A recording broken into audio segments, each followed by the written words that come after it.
Hi guys, welcome back to the channel. Hope आप सभी बहुत अच्छे से होंगे। आज हम करने जा रहे हैं important question of chapter government budget. और आज हम सबसे इंपॉर्टेंट टॉपिक करेंगे जो है हमारा ऑब्जेक्टिव ऑफ गवर्नमेंट बजट। ये 100% बोर्ड एग्जाम में आएगा।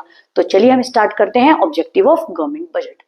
देखिए ऑब्जेक्टिव ऑफ गवर्नमेंट बजट, देखिए ऑब्जेक्टिव ऑफ गवर्नमेंट बजट क्या होता है। The government plays a vital role, vital का मतलब important role, in increasing the welfare of the people. Government एक सबसे इंपॉर्टेंट रोल प्ले करती है for the welfare of the people या the welfare of the society. Government achieve this through budget in the following ways. अब आप देखिए कैसे, ध्यान से देखना बेटा कैसे है ये सबको। ऑब्जेक्टिव ऑफ गवर्नमेंट बजट है, रीएलोकेशन ऑफ रिसोर्सेज, ये सब मैं इन सबको आपको डिटेल में समझा रही हूँ। ठीक है, देखिए सबसे पहला हमारा है redistribution of income and wealth. बहुत अच्छे से करना, redistribution of income and wealth आपका पहला ऑब्जेक्टिव ऑफ गवर्नमेंट बजट है। अच्छा, ऑब्जेक्टिव का मतलब क्या होता है, याद रखना, एम या फिर गोल। यानी गवर्नमेंट बजट का गोल या एम या ऑब्जेक्टिव क्या है। ठीक है, तो पहला redistribution of income and wealth. देखिए the distribution of income and wealth is highly unequal in countries like India. Economic divide, देखिए आपने सुना भी हो नाम, इकोनॉमिक डिवाइड क्या होता है। इकोनॉमिक डिवाइड होता है गल्फ। गल्फ का मतलब होता है डिफरेंस, किसके बीच में, difference between rich and poor is huge and alarming. हमारी कंट्री के अंदर रिच और पुअर के बीच में एक डिफरेंस क्रिएट करा जाता है जो कि बहुत ज्यादा ह्यूज, बहुत एक्सेस लेवल पे है। तो बोल रहे हैं किसकी वजह से, redistribution of income and wealth, पैसों की वजह से। देखिए बेटा फॉर एग्जांपल सपोज करो कोई कंपनी है, उस कंपनी में कोई एमबीए करा हुआ पर्सन है, वो मैनेजर की पोस्ट पे है, और एक पर्सन है जो क्लास 10th पढ़ा हुआ है जो कि पियोन की प्लेस पर है। तो आप एक बात याद रखना, दोनों में एक डिफरेंस क्रिएट होगा।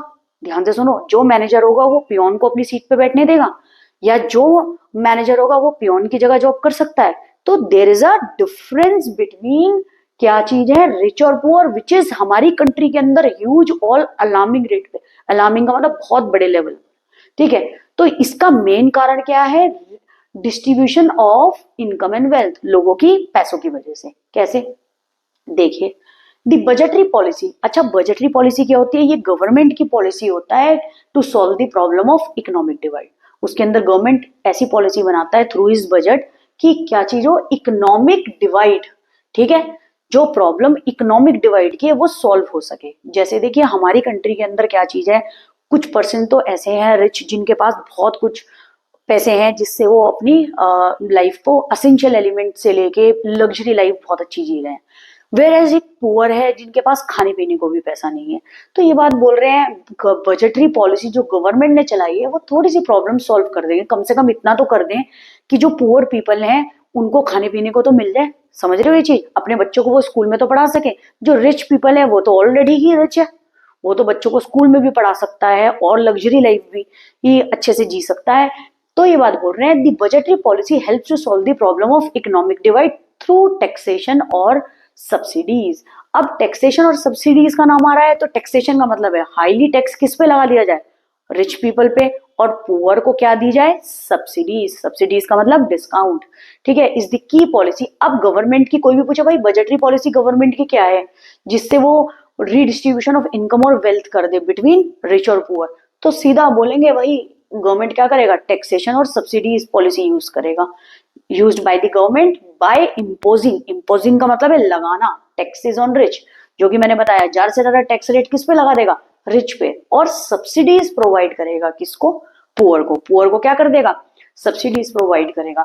तो government redistribute income in favour of the, government ज्यादा से ज्यादा रीडिस्ट्रीब्यूट इनकम किसके फेवर में कर रहा है, poorer section of the society. जैसे बहुत ध्यान से सुनना, the government supplies food grains to below poverty line. BPL का मतलब होता है बिलो पॉवर्टी लाइन, जो लोग गरीबी रेखा से भी नीचे हैं। पॉवर्टी का मतलब गरीबी। तो बात बोल रहे हैं गवर्नमेंट सप्लाई करेगी food grain to below poverty line population at a very nominal price. Nominal का मतलब होता है बहुत सस्ते प्राइस पे, ताकि उन्हें थोड़ा सा अनाज भी मिल पाए। समझ रहे हो, बिलो पॉवर्टी लाइन हो गई जिनके पास खाने पीने को भी कुछ नहीं है। तो गवर्नमेंट नेग्लिजिबल रेट पे, नॉमिनल, कम से कम प्राइस पे उनको क्या प्रोवाइड करेगी, अनाज।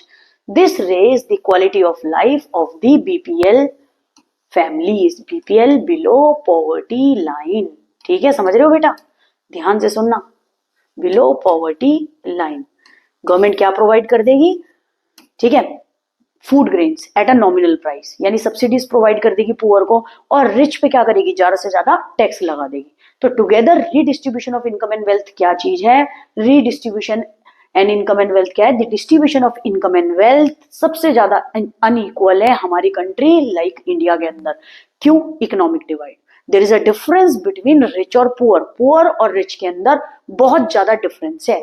यहाँ पर गवर्नमेंट कैसे हेल्प करेगी इस पूरी कंडीशन को सही करने में, through its budgetary policy. Budgetary policy help करेगी इस प्रॉब्लम को सॉल्व करने में, कैसे, through economic divide. Economic divide में जब आपसे एकदम पूछें इकोनॉमिक डिवाइड में, आप बताओगे भाई ज्यादा से ज्यादा टैक्स तो लगा देंगे रिच पीपल पे, जैसे जैसे इनकम बढ़ेगी टैक्स रेट और बढ़ाते चले जाएंगे। ठीक है, तो रिच पे ज्यादा टैक्स लगा दिया, और जो आपके पुअर है उनको सब्सिडीज प्रोवाइड कर दी। और सब्सिडीज कैसे प्रोवाइड कर दी, ताकि poor section of the society थोड़ा सा क्या हो जाए, क्वालिटी उनकी रेज हो जाए उनकी लाइफ की। कैसे, दे गवर्नमेंट प्रोवाइड क्या चीज, या supplies food grains to the below poverty line population at a nominal price. Nominal होता है नेग्लिजिबल, थोड़े से प्राइस पे, कुछ कीमत देनी पड़ेगी जिनसे उन्हें फूड ग्रेन मिल जाएगा और उनका क्वालिटी ऑफ लाइफ थोड़ी सी क्या हो जाएगी, सुधर जाएगी। समझ में आया बेटा, redistribution of income and wealth का मतलब एक लाइन में मैं आपको कंक्लूजन बता रही हूँ, इनकम और वेल्थ का डिस्ट्रीब्यूशन हमारी कंट्री इंडिया के अंदर बहुत ज्यादा हाई है। क्यों, गल्फ, एक रेखा, एक डिफरेंस क्रिएट करी हुई है रिच और पुअर के बीच में। ठीक है, बहुत ज्यादा ह्यूज और अलार्मिंग है। तो गवर्नमेंट ने अपने बजट के थ्रू एक पॉलिसी बनाई है जिसके अंदर वो ज्यादा से ज्यादा टैक्स तो लगा रहा है रिच पे, और पुअर को क्या प्रोवाइड कर रहा है, सब्सिडीज। पुअर को सब्सिडीज इसलिए प्रोवाइड करी जा रही है, अगर टैक्स गवर्नमेंट पे अगर टैक्स रिच पे लगाया तो उसके पास तो तब भी टैक्स देने के बाद और भी बहुत ज्यादा पैसे हैं क्योंकि वो रिच है। सपोज करो किसी की इनकम 5 लाख रुपीज है और 10% उसके पास टैक्स लगा, तब भी उसके पास एनफ मनी है कि वो लग्जरी लाइफ जी सके। लेकिन जो ऑलरेडी पुअर है, तो उनको अगर आप सब्सिडीज प्रोवाइड करोगे तो बिलो पॉवर्टी लाइन वाले, फॉर एग्जाम्पल अगर लोग हैं, अगर सरकार उनको अनाज प्रोवाइड, फूड ग्रेन प्रोवाइड करे at a nominal price, nominal is just negligible, बहुत कम प्राइस पे, तो उनकी quality of life through food grain कम से कम अच्छा अनाज तो खा लेंगे, सुधर जाएगी।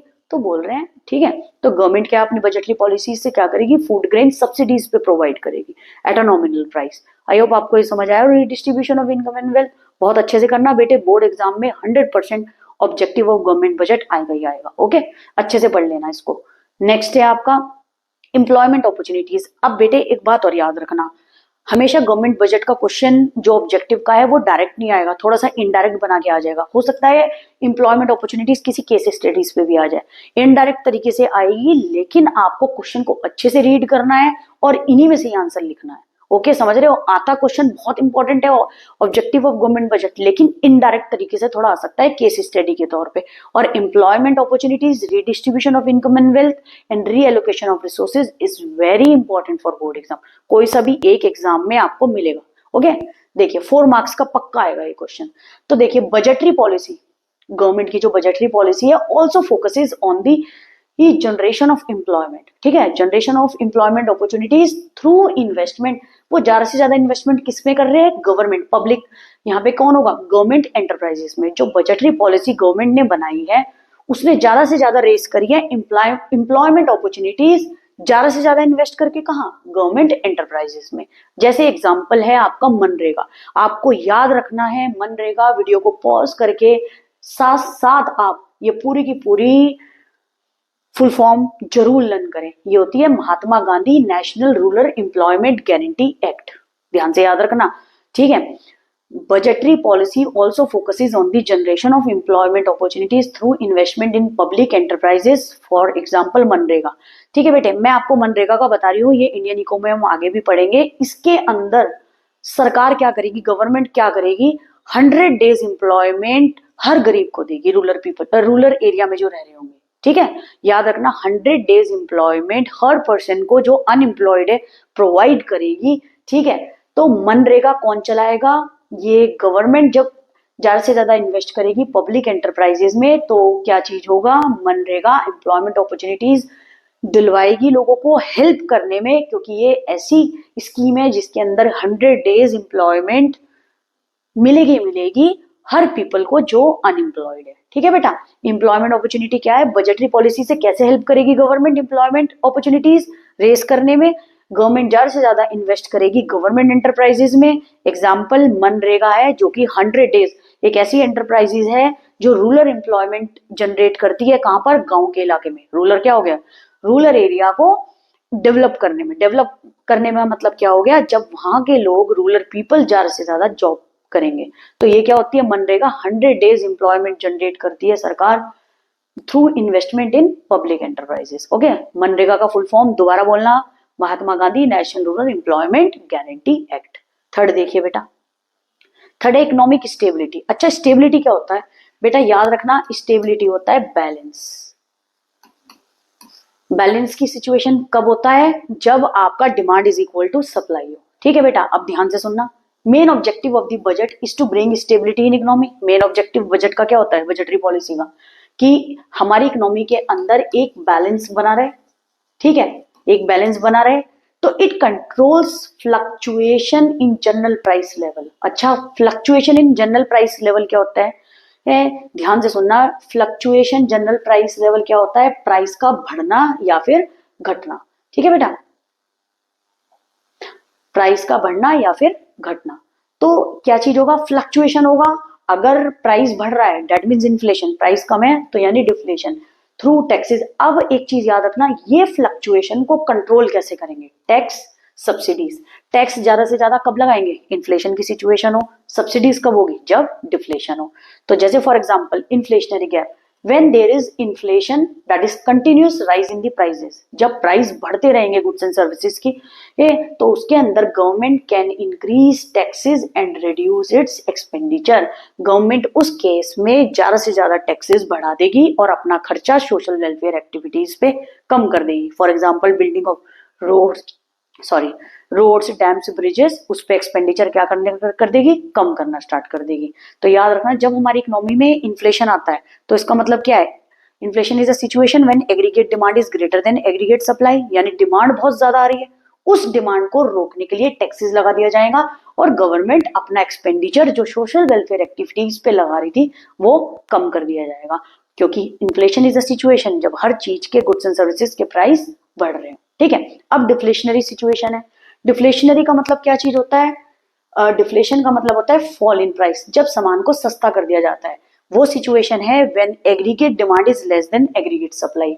तो इसके अंदर क्या चीज है, सप्लाई तो ऑलरेडी गुड्स एंड सर्विसेज की बहुत सारी है, गवर्नमेंट इसमें टैक्स रेट कम कर देंगी और सब्सिडीज प्रोवाइड कर देगी कि ज्यादा से ज्यादा एनकरेज करे स्पेंडिंग बाय द पीपल, यानी लोग ज्यादा से ज्यादा पैसा लगाएं गुड्स एंड सर्विसेज को खरीदने के लिए। ठीक है, समझ में आया बेटा। इन्फ्लेशन क्या है, प्राइस का बढ़ना, जिसके कारण गवर्नमेंट क्या कर देगी, टैक्स रेट इंक्रीज कर देगी और अपना एक्सपेंडिचर कम कर देगी सोशल वेलफेयर एक्टिविटीज के लिए। डिफ्लेशन क्या है, प्राइस का कम होना, गवर्नमेंट टैक्स कम कर देगी और सब्सिडीज प्रोवाइड करेगी, ज्यादा से ज्यादा परचेसिंग पावर लोगों की बढ़े। ये तो मैंने आपको पहले भी पढ़ाया हुआ है। जिससे क्या हो, इकोनॉमी के अंदर क्या हो, स्टेबिलिटी यानी बैलेंस बना रहे, ये कंट्रोल रहे, फ्लक्चुएशन ना होना, तो इन्फ्लेशन हो ना डिफ्लेशन हो, दोनों में बैलेंस बना रहे। ओके बेटा, अच्छे से कर लेना इसको भी। देखिए बेटा अब आगे नेक्स्ट है आपका reallocation of resources. This point is very very important. ठीक है, रीएलोकेशन ऑफ रिसोर्सेज। अब एक बात ध्यान से सुनना, रिसोर्सेज क्या होता है, raw material. Reallocation of resources का मतलब क्या है, रिसोर्सेज रॉ मटेरियल को सही तरह से यूज करना। अब देखिए, private enterprises will always desire to allocate का मतलब यूज। ठीक है, ये बात बोल रहे हैं, प्राइवेट एंटरप्राइजेज हमेशा उनकी विश ये होती है कि वो ऐसी जगह अपने रिसोर्सेज लगाएं जहां पर एरिया ऑफ प्रोडक्शन क्या प्रोवाइड करे उन्हें, प्रॉफिट्स आर वेरी हाई, जहां पे प्रॉफिट ज्यादा से ज्यादा हो। तो प्राइवेट एंटरप्राइजेस का मेन मोटिव क्या होता है, ज्यादा से ज्यादा पैसा कमाना, प्रॉफिट कमाना। तो ये बात बोल रहे हैं, ये क्या करेंगे, ये उनकी विश होती है ये वहां रिसोर्सेज लगाएं जहां एरिया ऑफ प्रोडक्शन क्या चीज हो, उस एरिया ऑफ प्रोडक्शन पे रिसोर्सेज लगाएं जहां पे प्रॉफिट बहुत ज्यादा हाई हो। तो however it is possible that such area of production like production of alcohol, बहुत ध्यान से सुनना, ये बोल रहे हैं it is possible that such area of production, जैसे वो एरिया ऑफ प्रोडक्शन क्या हो, alcohol, may not promote social welfare. देखिए ये बहुत ध्यान से सुनना, production of alcohol social welfare नहीं होगा, कहीं ना कहीं सोसाइटी के लिए अच्छा तो नहीं है, सोसाइटी का भला थोड़ा ना होगा अगर एल्कोहल ज्यादा से ज्यादा प्रोड्यूस होगा।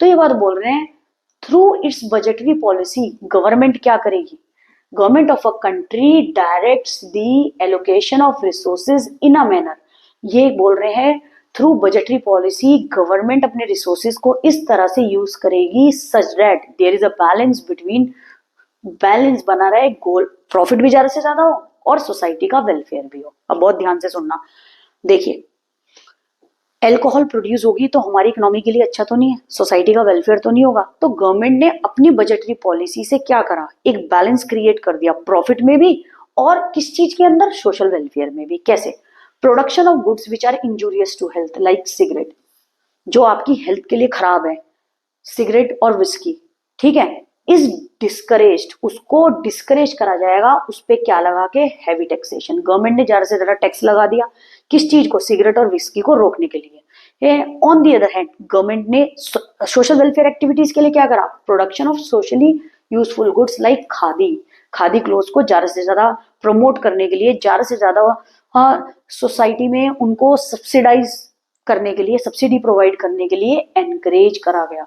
तो क्या करा, सोशल वेलफेयर एक्टिविटीज के लिए उन्होंने सब्सिडीज प्रोवाइड करी खादी क्लॉथ्स पे, ठीक है। तो बोल रहे हैं production of goods which are injurious to health like cigarette and whisky is discourage through heavy taxation. Cigarette और विस्की जो प्रोड्यूस कर रहा है उस फर्म पे, उस इंडस्ट्री पे इन्होंने ज्यादा से ज्यादा इसको प्रोड्यूस करने पे हैवी टैक्सेशन लगा दी। जो बाय करेगा सिगरेट और अल्कोहल उसको ज्यादा से ज्यादा क्या पे करना पड़ेगा, हैवी टैक्सेशन, उस इंडस्ट्री को भी एज वेल एज जो बॉटल खरीदेगा, जो सिगरेट खरीदेगा, उस पर भी ज्यादा से ज्यादा टैक्स लगा दिया। On the other hand production of socially useful goods, जो सोसाइटी के अंदर अच्छे गुड्स हैं उस पे, जैसे लाइक खादी, उस पे क्या कर दिया, उसको एनकरेज करा, उस पे सब्सिडीज प्रोवाइड करेगी। सब्सिडीज होता है लेस टैक्स हो गया, उसके अंदर डिस्काउंट हो गया, वो सब चीज सब्सिडीज के अंदर आएगी। अब मैं आपको बता रही हूँ इसका कंक्लूजन दो लाइन में कि रीएलोकेशन ऑफ रिसोर्सेज क्या है। रीएलोकेशन ऑफ रिसोर्सेज क्या है, प्राइवेट एंटरप्राइजेस हमेशा फेवर करती है अपने रिसोर्सेज यानी अपने रॉ मटेरियल को ऐसी जगह प्रोड्यूस करने में, गुड्स एंड सर्विसेज, जहां उनको ज्यादा से ज्यादा प्रॉफिट मिले, ठीक है। तो उसके अंदर ये बात बोल रहे हैं it is possible that such area of production, जो कि प्रोडक्शन ऑफ एल्कोहल हो गया, सिगरेट हो गया, वो क्या चीज है, इंजूरियस टू हेल्थ है, ठीक है, उससे कहीं ना कहीं सोसाइटी का भला तो नहीं होगा। तो ये बात बोल रहे हैं उस पे गवर्नमेंट अपनी बजटरी पॉलिसी से क्या करेगा, ताकि एक बैलेंस बना देगा, प्रॉफिट भी मैक्सिमाइज हो और सोसाइटी का वेलफेयर भी हो। अब वो अल्कोहल और सिगरेट पे हैवी टैक्सेशन लगा देगा, ठीक है, और ज्यादा से ज्यादा जो खादी ये प्रोडक्ट है उस पे क्या प्रोवाइड कर देगा, सब्सिडीज। इससे क्या हो गया, एक बैलेंस बन गया, प्रॉफिट भी आ गया सरकार के पास और क्या हो गया, सब्सिडीज भी प्रोवाइड कर दी, सोशल वेलफेयर भी हो गया कहीं ना कहीं, ठीक है। ये पॉइंट बहुत इंपॉर्टेंट है, बहुत अच्छे से करना बेटे, ठीक है। देखिए बेटे आगे, आगे है आपका जीडीपी ग्रोथ। देखिए जीडीपी ग्रोथ क्या होती है, जीडीपी ग्रोथ एक सेंट्रल मेन ऑब्जेक्टिव है गवर्नमेंट बजट का, ठीक है। It is achieved in two ways by making, देखो जीडीपी ग्रोथ, अगर आपको जीडीपी बढ़ानी है, by the way what is GDP, अब ये मत कहने लग जाना बेटा gross domestic product, gross domestic product है क्या, एक साल के अंदर जितने गुड्स एंड सर्विसेज बन रहे हैं और कितने लोग उसको परचेज कर रहे हैं, हम उससे बताते हैं जीडीपी कैसी है हमारी। अगर सारे परचेज कर लिए दैट मीन्स जीडीपी आपकी बहुत अच्छी है, अगर नहीं परचेज करे जीडीपी आपकी लो पे है। तो बोल रहे हैं जीडीपी ग्रोथ, अगर आपको जीडीपी को बढ़ाना है तो main objective government budgetary policy का क्या है, it is achieved in two ways, ज्यादा से ज्यादा पब्लिक इन्वेस्टमेंट किस पे, गवर्नमेंट इन्वेस्ट किस पे करें, इंफ्रास्ट्रक्चर। आपको पता है इंफ्रास्ट्रक्चर की इंडिया में बहुत जरूरत है, तो इंफ्रास्ट्रक्चर पे इन्वेस्ट करे ज्यादा से ज्यादा, और by a indulging private investment through tax rebate. अगर प्राइवेट इन्वेस्टमेंट ज्यादा से ज्यादा इंडस्ट्रीज पे करेंगे, आपको पता है प्राइवेट वालों का मेन मोटिव क्या होता है, प्रॉफिट मैक्सिमाइजेशन, तो क्या प्रोड्यूस करेंगे, अच्छी quality of goods and services, तो उनको प्रोवाइड करें टैक्स रिबेट्स, रिलेट्स नहीं रिबेट्स, टैक्स रिबेट्स का मतलब होता है सब्सिडीज, डिस्काउंट वगैरह प्रोवाइड करना, ठीक है बेटे। टैक्स रिबेट्स और एंड सब्सिडीज, यानी उसको क्या करो, टैक्स को में सब्सिडीज यानी डिस्काउंट प्रोवाइड करो, टैक्स को कम कर दिया जाए। तो बोल रहे हैं ज्यादा से ज्यादा इन्वेस्टमेंट करें, याद रखना जीडीपी ग्रोथ कैसी होगी, ज्यादा से ज्यादा इन्वेस्टमेंट करें इंफ्रास्ट्रक्चर पे, और प्राइवेट इन्वेस्टमेंट अगर कोई कर रहा होगा पर्सन तो उसको क्या प्रोवाइड करें, टैक्स रिबेट्स और सब्सिडीज। ओके, आगे देखिए बेटे। अब है आपका balanced regional growth. Balanced regional growth के अंदर क्या चीज होगा, देखिए, the budgetary policy gives priority on the development of backward region in the country.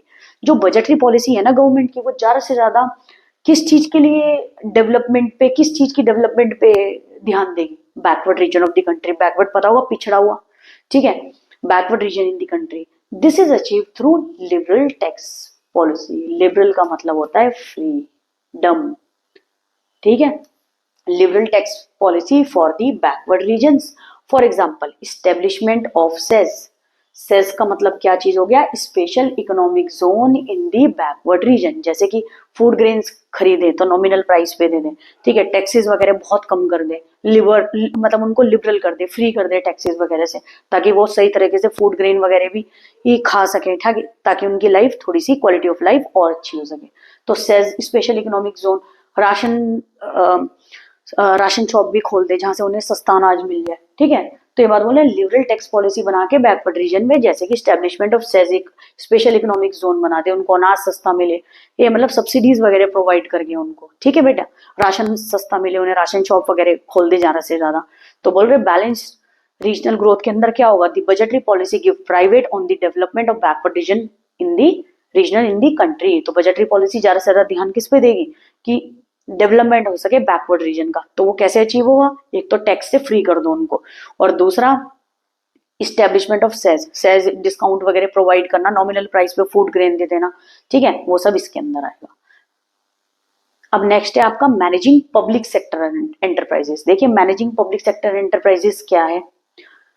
Public sector, public कौन हो गया, गवर्नमेंट। तो there are large number of public sector enterprises जो स्टैब्लिश और मैनेज करी जा रही है, किसके लिए, social welfare of the public, ताकि लोगों का भला हो सके, सोसाइटी का वेलफेयर हो सके।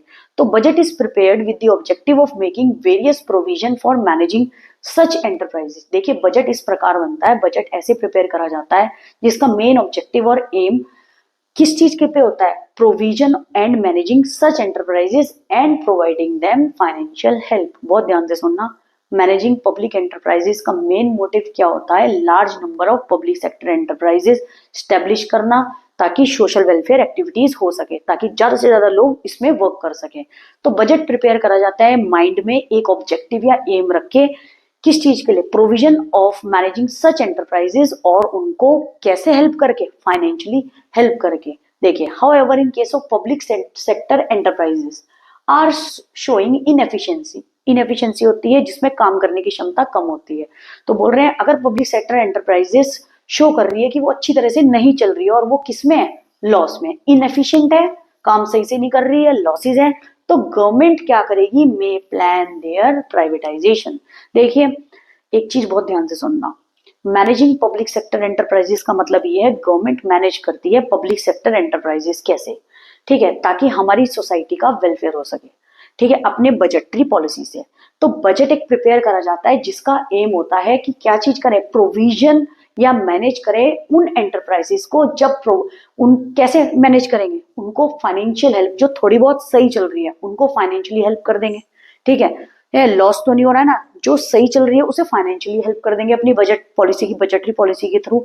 लेकिन अगर कुछ एंटरप्राइजेस शो कर रही है इनएफिशिएंसी, बिल्कुल सही तरह से नहीं चल रही है और लॉसेस प्रिपेयर शो कर रही है, तो गवर्नमेंट उनका प्लान किसमें करेगी कि पब्लिक सेक्टर एंटरप्राइजेस को चेंज कर दे, किसमें, प्राइवेट सेक्टर एंटरप्राइजेस, क्योंकि प्राइवेट का तो मेन एम क्या होता है, प्रॉफिट कमाना, ठीक है, तो प्राइवेट में चेंज करेगी तो हो सकता है वो चल जाए अच्छी तरीके से।